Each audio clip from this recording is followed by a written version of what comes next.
Since the beginning of time, men have wanted to improve their sex life. And these days, bringing a new drug or medical procedure into regular use is a years-long process involving research, testing, animal and human trials, and some adherence to a scientific method. But back in the 1920s, hucksters and snake oil salesmen moved from place to place, selling products mostly based on alcohol or sometimes even dangerous narcotics, promising relief from almost any medical problem. Doctors didn't always have the answers, but there were always a few scam artists who claimed they did. One of those men was Dr. John Romulus Brinkley, a man with a sketchy medical degree, some wild ideas, and a talent for self-promotion that would put Kanye West to shame. Brinkley was orphaned at 10 and the son of a Civil War doctor. He never stayed anywhere for very long in his early days and was armed with more than one questionable diploma. But questionable or not, he was licensed to practice medicine in Arkansas and Kansas. His most famous idea wasn't even his own. It came from a patient who was frustrated at his inability to get his wife pregnant. One day, the man happened to glance out of his window to see a billy goat mounting a female and thought, "Too bad I don't have billy goat nuts." So he asked his doctor, Dr. Brinkley. And that's when Brinkley got the idea that would change his life and the lives of thousands. The man who would be known around the world as the goat-gland doctor says the man insistently asked, "Doc, why don't you just put some goat nuts in me?" Complaining they can't be worse than the nuts I got, and promising not to tell if it didn't work. 9 months later, as the story goes, his wife gave birth to a boy they named Billy. Now, there are hundreds of reasons why this couldn't work, but Brinkley insisted it had, and that was all the proof he needed. Soon his operations had been done for the rich and famous, including an editor in an LA paper, capturing the support of the paper's owner, who hooked the goat doctor up with his own radio station. That was Brinkley's second big idea. And he soon had complete control of one of the earliest commercial radio stations in Kansas. It was an enormous success. His formula included blasting out a mix of hillbilly music, astrology, fraudulent medical prescriptions, and edgy talk about erectile dysfunction and other taboo topics. Could say it was a mix of Alex Jones, Howard Stern, and Dr. Oz. I mean, the good doctor would even sell autographed pictures of Jesus Christ.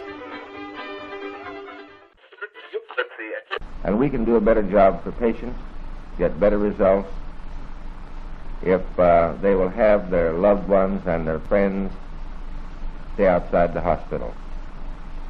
I know you realize we're busy, have much work to do, trying to do a good job on the broken down pieces of humanity that comes to see us. Well, as patients poured into his Kansas clinic, the once shoeless orphan became incredibly wealthy, a folk hero, and a martyr who battled powerful enemies on behalf of the little people, and while striking back, ran 3 write-in candidacies for governor, getting about a third of the vote. Soon he was forced to sell his Kansas station, moving on to create the first X radio station just across the border from Del Rio, Texas, that had the power to push other signals off the air.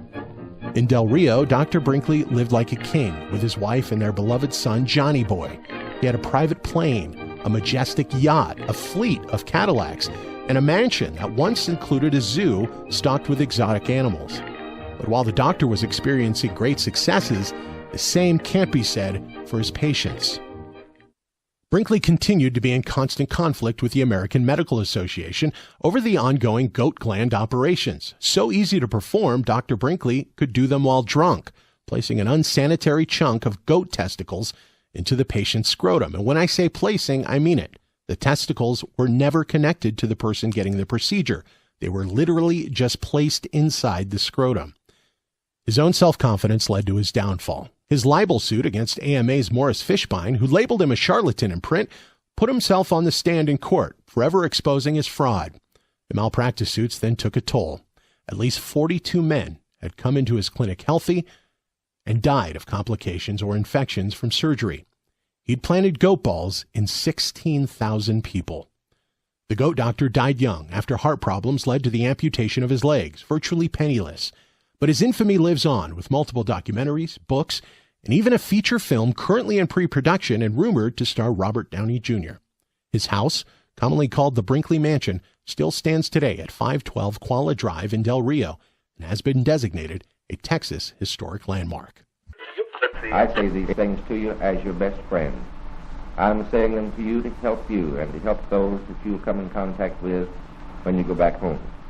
I do not have anything to gain by talking to you this way, any more than the satisfaction of knowing that I've told you the truth, advised you for the best.